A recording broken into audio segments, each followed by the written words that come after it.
customers. But there will be the early adopters, and there will be those who try it out, and I think once they see how great Mega is, the word will spread quickly and more people will sign up. And I'm actually more concerned about how I can manage the current growth, because there are so many people signing up. We have a massive server park, and it's all under so much pressure. So, you know, I think we don't have any problem with sign-ups at the moment. Yes? Can someone... Luke Chandler from Channel Media. Okay. Sorry? Over here. When do you expect other features of Mega to launch, like Megabox? Sorry, can you repeat that? When do you expect other features of Mega to launch, such as Megabox? So Megabox is still under development, and I think it will take at least another 6 months before that site goes live. I'm a perfectionist, and I'm not going to release a product that I'm not 100% sure of. And Megabox still needs some improvements, but it's going to be an awesome site. It's definitely going to change the music industry, because it finally gives the power back to the artists and back to the creators of content. You will not require a middleman to sell to your fan base, to your customers, and artists get to keep the lion's share, meaning 90% of all revenue for themselves. So they can manage their creativity the way they want, and they will not be dictated by anyone to tell them how to do things, because they are signed with a label. So I think it's going to help the creative industry quite a bit. Hi, Siobhan Keogh from PC World. Hi. Hi. Why do you think that you're safe this time around? Well, first of all, this new startup has been scrutinized by lawyers, I think like no other internet startup in history. Every single pixel of this website has been checked for, some kinds of issues. Our lawyers assure us that we are fully compliant with the law, so I don't think that we need to worry about any kind of takedown anytime soon. Hi, Michael Foreman from Computer World. If you succeed in making encryption mainstream, don't you think there might be some kind of backlash about that, like, legislation to prohibit or restrict encryption?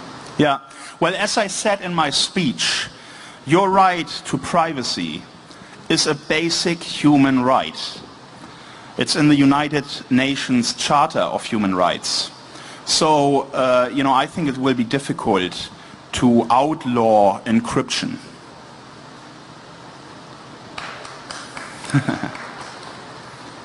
Kia ora koutou. Kia ora Kim, and just like to say, as far as the indigenous people of this country concerned, you're very welcome here. And Thank you. You're not the first European to come halfway around the planet and realise that you're on the exactly opposite side from all the things that you've travelled from. But my question is that because our silly government was involved a year ago in your arrest, will they stand accountable for the wanton destruction of your business?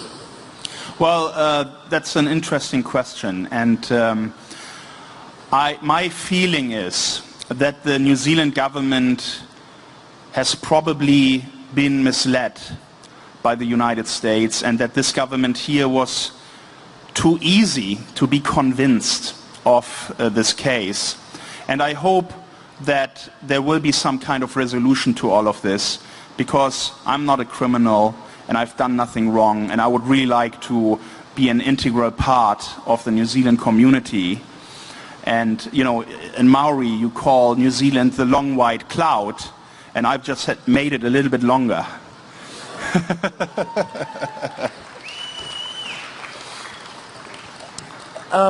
Just one more point. So because we somehow paid the wages of the people that, and we paid the wages of the lawyers and the police and put petrol in the cars and the helicopters and whatever that turned up here. Are we, as the New Zealand people, now liable? I don't really know how to answer that, to be honest. Fair enough. I think someone here wanted to have a microphone. Kim, it's Joanna Hunkin from One News. Where? Hi. Hi. Yeah, Can you speak louder, please? Hi, sure. Sorry about that. This is actually a question for Ira. Ira, when Kim first came to you and said, I want to do another website, I want to start another business, obviously still faced with all the legal action that's continuing, what was your initial reaction?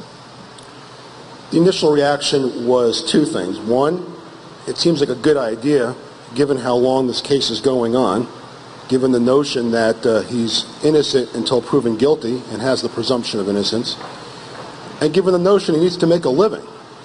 And so when we're looking at this, it seems like a good idea. He should be able to participate in technology and to be able to innovate. Of course, we then had to see whether or not we could do it legally. And so when these two things came together, then Kim went ahead. Kim, Luke Chandler again from Chandler Media. Do you expect Mega to be a Dropbox killer? Oh, you know, there's so much demand for cloud storage. I think there can be hundreds of competitors and they can all do well. There will be some people who just don't want encryption, who don't care about it, and who are happy with Dropbox and they're used to it.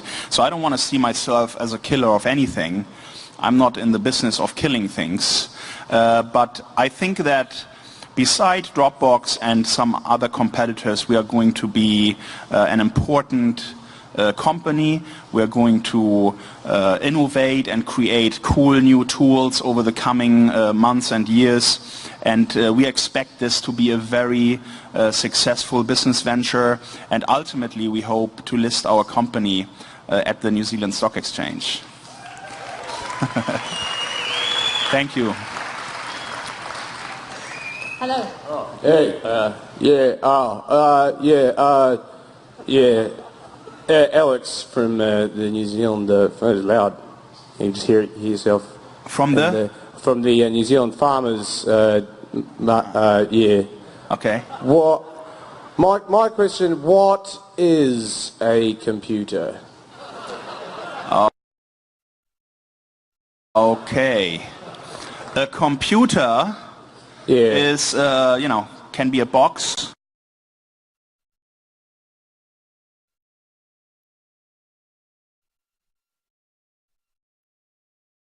Yeah. You can connect a keyboard to it. Oh, no, I've seen one of those. Yeah, okay. No thanks. That's right. No problem. Hi.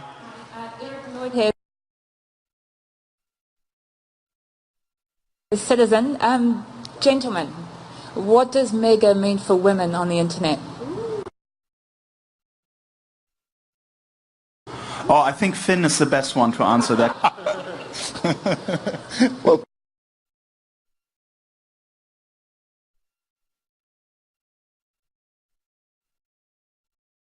privacy is privacy, right? I mean, men and women appreciate it, and it's easy to use.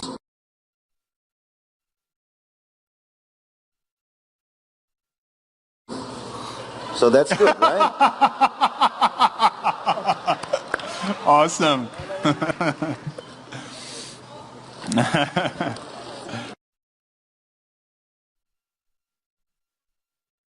Kim. Oh, it's me. Hi, Ben here. Just wanted to quickly ask, will content storage turn into content delivery? That's already the case. So, we hope... Hi, Kim.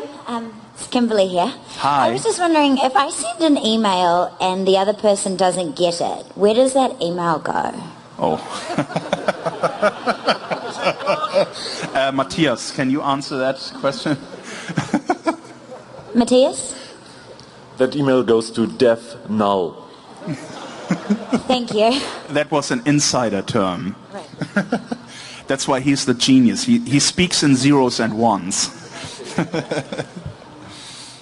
Hi, Kim. Over here. Ben Smith, the Institute of IT Professionals. Oh, hi. Firstly, thank you for putting on the event for us all tonight. And secondly, congratulations on the launch of Mega. Thank you. I've got a bit of a two-part question. How much of the development work of Mega was done offshore? And with the expansion of Mega and the Mega Empire in the future, how much do you think you'd utilise the New Zealand technology labour force and local software houses for any future development? Okay, that's a good question. So the primary work on the new Mega was done by these two gentlemen. Matthias and Bram, in their house in Orakai, in a small room with a nice view though. And we had developers as well in Portugal, in the UK, in Brazil, but the primary architecture and everything that keeps this core functionality together is from these two guys.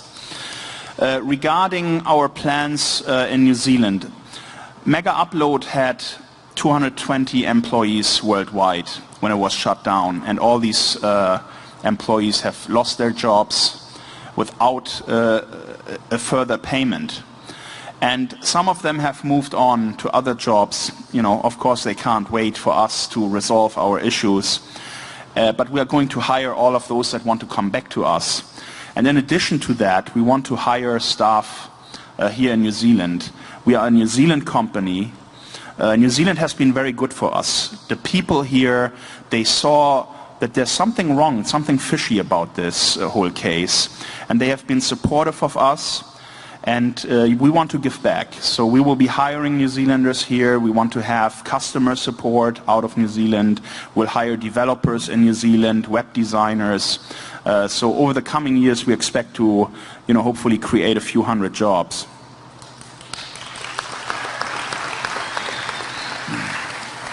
Hi, I'm Charlie here from wanderlusters.co.uk. You recently posted a picture to Twitter regarding Mega Movies. I just wondered if you might tell us a bit about that. Okay, so Mega Movie is a website that we have developed before the raid happened. And we were in the process of, talking with Hollywood executives to license content from them and start a Netflix competitor. Unfortunately, it never came to it because the raid happened and we were taken offline. But we had meetings with, Hollywood producers. We engaged, in early talks, and we wanted to combine the Mega Movie offering with this Mega Key, which allows users to get content for free in exchange for installing a small piece of software that basically allows advertisers to get a little bit more direct to you, and they are willing to reward you for that because it's your eyeballs, you are looking at all these ads, so why shouldn't you have a benefit? And the idea was that you can get content for free as long as you have the application installed. Unfortunately, we never got to actually have any meetings. But the very interesting thing here is we were all going to be in the United States in August, the same year of the raid, the same year all of this happened. We had the house booked, we had the flights booked, the FBI was checking our emails, so they knew that all of us are going to be in the US in August. But they decided to come here and do this raid and drag New Zealand into this in January. There was no need for that. They could have just picked us up from the airport. So that is something that nobody knows yet. Hi, Kim. Toby Manhyatt. Hi. Do you think that the volume of registrations this morning sets a new record for a startup? And do you think it's fair to call it a startup, or is it more a reboot? It's definitely a startup because the code has been developed from scratch. Nothing that was MegaUpload is now in the new Mega. Everything is brand new. And regarding the launch and the amount of people that signed up, let me tell you this. I've never seen anything like this. I mean, I've done a bit of PR and, you know, got a bit of attention. That certainly helped, but I never expected it to be like this. 250,000 user registrations in the first 2 hours, I think, is unheard of, and I wouldn't know of any other startup, especially a Kiwi startup, that has this kind of early success. Kia ora, Kim. My name's Nick Singh from Deaf Ear Events. My question is about students and young people, particularly how the country moves forward socially. What could the students or, you know, young people expect from Mega? Because you're into music yourself, and you've got a big interest there. Would you mind explaining, or maybe even Finn might know something? Well, look, it was always my goal and my ambition to provide a platform for young people to share knowledge, exchange information, educate themselves, and have access to, you know, contents that will further their development. And the new Mega is going to be just like that. I mean, I hope that more and more students, especially also here in New Zealand, are going to try it and use it for whatever requirements they have with their education and so on. Hi Kim, Dylan Reeve from Discourse podcast. Hi Dylan. I'm just curious, is there anything you're planning to do with the new Mega to prevent it being abused in the way the old MegaUpload allegedly was? Yeah, well, here's the thing, and this is important for everyone to understand. They are trying to blame us for an internet phenomenon. This wasn't a MegaUpload phenomenon, that there was piracy on MegaUpload. You can ask any ISP that connects users to the internet, how much piracy traffic do you think you have on your network? And anyone who will tell you less than 50% is a liar. You know, on the internet, piracy is so common that every internet company has to deal with the same issues. It's not just MegaUpload. You know, on YouTube right now, you can find more copyright infringement than you would ever find in the history of MegaUpload. If you go to Google right now and you want to find an album from Madonna or the Transformer 2 movie or something like that, you will instantly find a link to some website that has that content available. So why are these guys not in jail? You know, why are they coming here to New Zealand, rip me out of my house, when everyone else has to deal with the same issues? And they can't blame me for the actions of third parties. See, it's important to understand that MegaUpload was a dual-use technology. You can use it for good things and you can use it for bad things, okay? If someone sends something illegal in an envelope through your postal service, you don't shut down the post office, you know? If someone speeds with the car he just bought, you don't go to the car manufacturer and say, you know, we're shutting you down. And that's what happened here with MegaUpload. You can't make us responsible for third parties.